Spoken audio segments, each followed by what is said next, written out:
Maal Jedhu humna waaqayyoo malee namni tokko dadhabbii tokko malee 12 sa'aatii 24 guutummaa nama tajaajila jedhee yaaduun. Namni waaqayyoo kuni nuffa tokko malee fuula isaaniituun jijjiirin yeroo isaanii akkasitti kennanii namaaf kadhachuu irra dedeebiin namaaf kadhachuudhaan baay'eetti eebbifamneerra gooftaan sinaa eebbisuun jedhaani. Iddooma kana gaafa dhufu baay'ee nagaa guddaatu jira, afura boqonnaatu jira, simannaa gaariin geggeeffameera.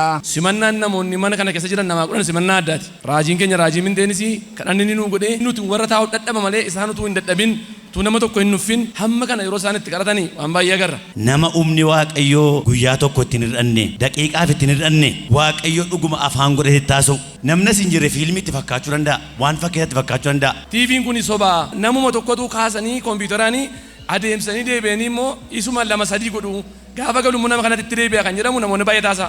Namoota akkasiitu araara kadhatanii nan jaaladhan baay'ee. Wanta dhageenya wanta argine caalaa hidhaa dhaloota baay'eetii kamaa jira. Wanti waaqayyootti gammadu dhuguma namni amma kuni at the same time fayyaa. Waaqayyoo garuu addunyaa kanatti akka inni feesuu danda'u bakka kanatti hin bari'an. Akka miidiyaa irraa ilaallu qofa ta'uu hin taane gaafas geenyu immoo namni yeroo baay'ee wanta ijaan arge amana waan ta'eef isa caalaa namane. Kanaaf simannaan keessanis baay'ee nutti toleera. Gooftaan sinaa eebbisu jechuun barbaada. Kanarra immoo garaa waaqayyoo baay'ee sitti gammada jechuudha. Nama nuffa malee nama tajaajilu mana kanatti wanta takkaan argee waaqayyoo isin eebbisu. Biyyoota fagoodhaa biyya hambaadhaaf keessa kan jiran hundumtuu akka dhufanii ba'aa isaanii harcaafatan rakkina isaanii akka isaan harcaafatan qabeenya qabdaniin beekumsa qabdaniin bukkee dhaabadhaa isiniin jedha foonitti afuuratti boqonneerra waan ta'eef waaqayyoo isin eebbisu ayyaana kana isiniif dabalu.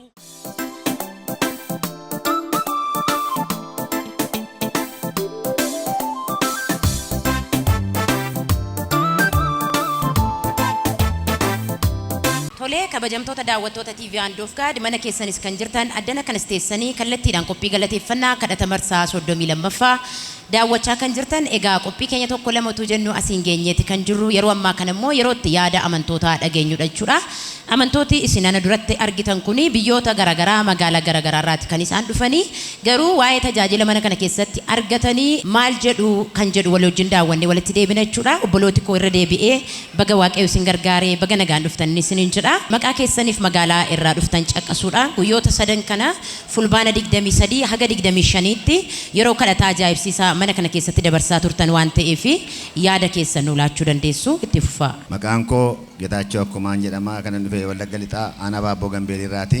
Duraan dursee waaqayyoo isa ayyaana isaa dibata isaa iddoo kana kaa'ee furmaata namaaf kennee fi galanni haa ta'uun jedha. Iddoo kana kanan dhufee marsaa 30ffaa gwaaddanyooti koo namni lama dhufaniitu deebi'anii milkaa'anii isaan tunaa hawwee na hergee lafti keenya dheeraadhaa kiiloomeetirii 330 deemeen dhufee jimaata as galuun koo iddooma kana gaafa dhufu baay'ee nagaa guddaatu jira, afura boqonnaatu jira, simannaa gaariin geggeeffameera, wanti godhame hundinuu hanga miila dhiquutti wanti godhame hundinuu baay'ee gaariidha, baay'ees namatti tola. Kanan jedhu waaqayyo iddoo kana jira. Iddoon kun iddoo argama waaqayyooti. Waaqayyo miilaan deemee hojjetaa jira jechuudhaaf nan sobsiisu. Sababiin isaas kanan manaa TV irratti argee dhufeef kanan addaatti arge garaagara. Wanti baay'een addanatti godhamu TV irratti hin argamu. Dhugaadhumatti fayyina battalaa hidhaa seexanaatti hidhaa dinagdeetti hidhaa dhukkubaatti namoonni utuu hiikamanii ija koon argeera. Kanaaf baay'ee na ajaa'ibsiise, baay'ee na dinqisiisa, baay'ees natti tola. Waaqayyo ulfina argatu. Waaqayyo iddoo kana jira. Iddoo kanatti namaa hiikamaa jira. Yeroo dheeraa fudhatanii nuuf kadhatanii baay'een itti gammadanii. Sababiin isaas namni waanuma beekamaa lallaba mana taa'ee dhagaa, faarfannaa mana taa'ee dhaggeeffata, kadhannaadha kan inni barbaacha dhufu. Isaan immoo yeroo dheeraa iddoo kamittuu hin argin yeroo dheeraa fudhatanii namootaaf kadhachuun namni baay'ee itti gammada. Anis baay'ee itti gammade. Waaqayyo isaan eebbisuun jedha. Dhumarratti dhaamsa ni qabu akka biyya kanaatti haa ta'u akka godina kanaatti waan waaqayyo isaaniif kenne kanatti utuu kabajanii utuu qabatanii burqaa waaqayyo addunyaa baase. Aggaar lafa onaatti gaafa ibidaan ishee dheebote burqaan ishee bukkee jira ture. Kanaaf dhaamsan biyya kanaaf qabu, dhaamsan namootaaf qabu, kaabatti kibbattis kan jiraniif kanan qabu. Namni utuu yeroo isaan fitin mana yaalaatti utuu horii isaan fitin utuu qabeenyaa isaan fitin utuu humna isaan fitin fayyinni battalaa addana jira. Waaqayyo addana jira. As dhufee furmaata akka argatu dhibee fooniitti, dhibee hafuuraatti, dhibee dinagdeetti akka fayyuun jedha. Dhaamsa kana dabarsaa. Biyyi kun madda eebba guddaa argateera, burqaa guddaan argameera. Warrumti asiiyyuu qabaasaa toshaa nama waaqayyoof kadhachuun barbaachisaadha, tumsuun barbaachisaadha. Kanaaf waaqayyootti guddaan gammadaa. Iddoo kanatti kaabatti kibbatti baatti lixatti kan jirtan kallattii hundumaarraayyuu yeroo keessan hin gubinaa. Seexanni sammuu keessan yoo adochirraa kan hafe kottaa iddoon fayyinaa addanaa gaaratti waaqayyoo hidhaa namaa hiiku gaara battalatti namni akkas fayyu hin agarree mammaatti dhibee lakkoofsa hin qabnerraa nama lakkoofsa hin qabnetu amma jedhee amma fayyee anillee waan itti fayyee qaba. Waan qabatamaa as ga'ee waan ofirraa dhabe qaba. Guyyaa tokko walitti qabeen dhugaa ba'a. Kanuman jedhaa waaqayyo isin haa eebbisu, ayyaana isaa isiniif haa baay'isuun jedha. Eebbifamaa ulfaadhaa. Maqaan koo Fedhisaa Tafariin jedhama, kan inni dhufe godina Qellee Wallaggaati. Guyyaa sadan kanas turre harka waaqayyoo guddaa lafa kana irratti argine. An yeroo jalqabaaf lafa kana dhufe garuu miidiyaa irraa ilaalaan ture. Marsaa 31ffaa ijoollee dhufantu na affeere. Innis immoo lafa kana irratti harka waaqayyoo hojjechuu waaqayyoo waan guddaan arge akka miidiyaa irraa ilaallu qofa otoo hin taane gaafas geenyu immoo namni yeroo baay'ee wanta ijaan arge amana waan ta'eef isa caalaa namane. Kanaaf simannaan keessanis baay'ee nutti toleera. Gooftaan sinaa eebbisu jechuun barbaada.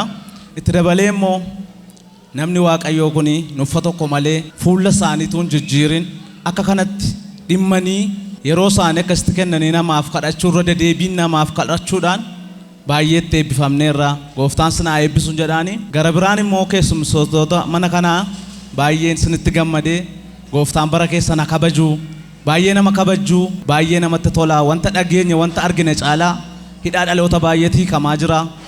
Kanaaf baay'ee natti toleera. Eebbifamaan sinin jedha. Waaqayyo isin eebbisu ulfaadhaa. Maqaan koo Abtaamuu Indaaluun jedhama. Kan inni dhufe lixa Wallaggaa Sayyoonoleedha. Dursa waaqayyo isa iddoo kana hunduma keenyaa laatee carraa kan hunda keenyaa mijeesse baay'een abbaa gosa waaqarraa guddaa galateeffadha. Carraa namni mijeesseetti nama waamamuti carraan kuni carraa guddaadha. Ittaan sun immoo humna waaqayyoo bakka kana kaa'een baay'ee jajaan. Humna waaqayyoo malee namni tokko dadhabbii tokko malee 12 sa'aatii 24 guutummaa nama tajaajila jedhee yaaduun mana kanatti tajaajila addaan argeen nama humni waaqayyoo guyyaa tokko ittiin hir'anne daqiiqaaf ittiin hir'anne waaqayyoo dhuguma afaan godhatee taasau amma namni kana maal si'a namni sin jirre fiilmii itti fakkaachuu danda'a waan fakkeessatti fakkaachuu danda'a wanti waaqayyootti gammadu dhuguma namni amma kuni as the same time fayyaa hammi kuni hidhaa dhukkubaarraa dhuguma fayyaa kan jedhu akka namaatti hin danda'amu. Waaqayyo garuu addunyaa kanatti akka inni feesuu danda'u bakka kanatti hin bari'an. Dhuguma irree waaqayyoo as jira. Irree waaqayyoo sitti hojjeta. Maaliifan kana jedha ani gaafani dhufuuf ka'e torbanii boriitti kan hin galmaa'e gaafa hin galmaa'e irraa kaasee wanti itti rakkadhu narraa cabaa dhufe asitti immoo nan mirkaneeffadhe jechuudhaan. Maal jedhan raajiin gaafa isaanii seexanni haala isinii mijeessuu diddee haala isin daangessitee afuu dandeessu cabsaatii kottaa jedhan nama cabsee dhufe keessaa ani isa tokkodha jechuudha. Utuun diduu utuu hojiin kanatti mi'aawu lakkii iddoo biraa guyyaa 1,000 olurra oobdii mana waaqayyoo keessa buufachuun filadha jedhe Daawiti. Isan fodhe bakka kan dhufu kootti isa Phexros jedhametti fakkaata lalla biraa ta'a malee kuni asitti argamuun keenya carra qabeessa jedhe. Godoo 3 ijaarra sanni jedhametti fakkaata. Aan asitti argamuu kootti baay'een gammada. Isinitti immoo humna kooti olitti sitti gammade kanarra immoo garaa waaqayyoo baay'ee sitti gammada jechuudha. Nama nuffa malee namaa tajaajilu nama nuffa malee namaaf dhimmu ani nama guddaa gad jedhee miila namaa dhiqu ani Yesuus Kiristoos hin duwwaan argee garuu mana kanatti wanta takkaan argee waaqayyoo isin eebbisu ammayyuu immoo daddabalee ayyaana kana caalu waaqayyoo isiniif kennu jedha galatoomaa. Eebbifamaa ulfaadhaa. Maqaan koo Firoomsaa Daamanaan jedhama.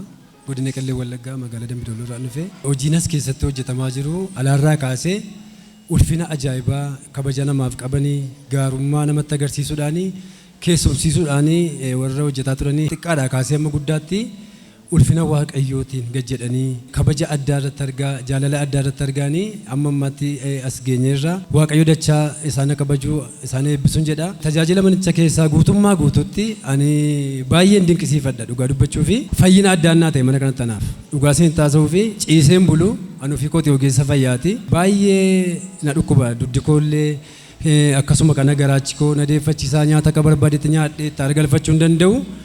Guyyaan gaafa mana kana dhufee raajii namni waaqayyoo Mintesinot naa kadhatanii dhibee keessan tokko tokko ni maddaa jedhanii toora galchee gaafan itti maddu garaachaa fi dudda koonna dhukkuban jedhanii naa qabatanii naa kadhatan boqonnaa addaa aara galfii addaa ijoollee wajjin jiru illee argu hirqiffannaa guddaan irra ture gaafa sana nan hirqiffadhaa amma toora irra gallee nuuf kadhatamutti jechuudha baay'ee na hirqiffachiisaa ture gaafa isaan garaacha kootti banii kaasee qaxxinarraa jedhee aara galfii guddaan argadhe mana kanatti boqonnaa guddaa irraa hafaan argadhe waaqayyoof galatu dachaa waaqayyoo isaan eebbisu akkuma kana dhaamsin dhumarratti dabarsuu barbaadu biyyoota fagoodha biyya hambaadhaaf keessa kan jiran hundumtu akka dhufanii ba'aa isaanii harcaafatan rakkina isaanii akka isaan harcaafatan isiniin jedha akkuma kana olloota kana kan jirtanii dachee Itoophiyaa akkuma kana gola Oromiyaa keessa kan jirtan kottaa ba'aa keessan rakkina keessan ofirraa harcaafadhaa dhugumatti harki fayyisuu waaqayyo inni dhugaan as jiraan siin jedha galatoomaa waaqayyo isin eebbisu.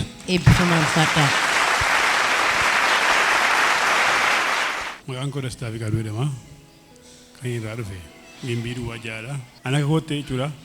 Xinnaa hamma guddaatti waaqayyo isaan eebbisu hojjettoota mana kanaa. Raajii amma kana dhaabattee nama tajaajila jiru sana argin beeku waan addaati. Kana caalaa waaqayyo garuu dabalee daddabalee ammayyuu ayyaana isaaniif baay'isu jedha. Tajaajila as keessatti kan isaan nama tajaajilanii hamma dhumaatti kan isaan nama wajjin dadhaban nuffa tokko malee dadhabbii tokko malee utuu hin dadhaben jedhin utuu hin nufin amala keenya hundumaa danda'anii hamma har'aatti nu wajjin dadhabanii asiin nu ga'uusaatiif waaqayyo isaan eebbisu.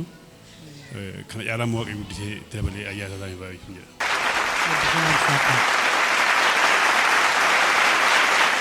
Ishi maqaan koo Lammeessaa Boonsaan jedhama. Kan inni dhufee Wallagga Lixaa aanaa Aayiraa magaalaa Boondoo ganda duwwaa tokko irraa dhufe dursa garuu wanti dubbachuu barbaadu nagaan waaqayyoo hunda keenyaaf ta'uun jedhanii waaqayyoo kallattii hundumaatti nu baatee karaa irra deemne dhumnetti mana dhumne keessa boqonne kanatti waaqayyoon wajjin ta'urraa kan kee gargaaramne har'a geenye irraa waaqayyoon galateeffachaa xiqqoo si wanti dubbachuu barbaadu boloonni koo waan baay'ee kaasanii haasa'aniiru isa deebi'utu hin taane ani harka waaqayyoo isa jedhamu dhuguma dhufee iddoo kanatti argean maaliif TV bannee yeroo baay'ee ilaalla akka nuun ilaalluun oli iddoo kanatti wanti geggeeffamu simannaan namoonni mana kana keessa jiran namaa godhan simannaa addaati. Raajiin keenya Raajii Minteenis kan inni nu godhee nuti warra taa'u dadhaba malee isaan utuu hin dadhabin utuu nama tokko hin nuffin hamma kana yeroo isaan itti qaratanii waan baay'ee agarra. Yeroo biyyaa TV ilaallu waan baay'ee dhageenya namoonni baay'een akkas jedhu. TV'n kun sobaa namoonni garaagaraa namuma tokkotu kaasanii kompiitaraanii adeemsanii deebi'anii immoo isuma lama sadii godhu gaafa galu nama kanatti itti deebi'a kan jedhamu namoonni baay'ee taasa. Namoota akkasiitu araara kadhatanii nan jaaladhan baay'ee. Maaliif waaqayyo wajjin wal lolaa jiru namoonni akkasii. Kun soba akka ta'e ija koon argeera iddoo kanatti jechuuf hin jedheen. Qabatamaatti utuu namni dhibee irraa fayyuu utuu namni duudhaan dhaga'u utuu waan namni har'a biddide hiikamuu agarreera. Kanaaf waaqayyoon baay'ee galateeffannaa waaqayyoo keenyatti guddaa gammannaa itti dabalee wanti jechuu barbaade namoonni mana kana keessa jirtan simannaa isin nu godhanii simannaa guddaa simannaa nama gammachiisudha foonitti hafuuratti boqonneerra waan ta'eef waaqayyo isin haa eebbisu ayyaana kana isiniif dabalu jabaadhaa hamma dhumaatti dhaabadhaa hojii waaqayyo hojjedhaan jedha namoonni dhibee garaa qaban waan ofii dadhaban kiristoositti fidanii boqonnaa argachuu warri barbaadan gara mana kanaa yoo dhuftan gara waldaa kanaa yoo dhuftan waan dadhabdan hin dandeessu waan isinitti ulfaate hin irraanfattu hiyyummaa yoo ta'e dhukkuba yoo ta'e lola yoo ta'e rakkina addaa garaa yoo ta'e mana kanatti irraanfattu waan ta'eef iddoo kana kottaa boqonnaa argadhaa miseensa TV handoof gaaddii ta'a qabeenya qabdaniin beekumsa qabdaniin bukkee dhaabadhaa isiniin jedha kabajama. Waaqayyo guddaa isin eebbisu. Haamilee guddaan iddoo isaaniitti naasimadhaanii kabajamaa ulfaadhaa eebbifamaa.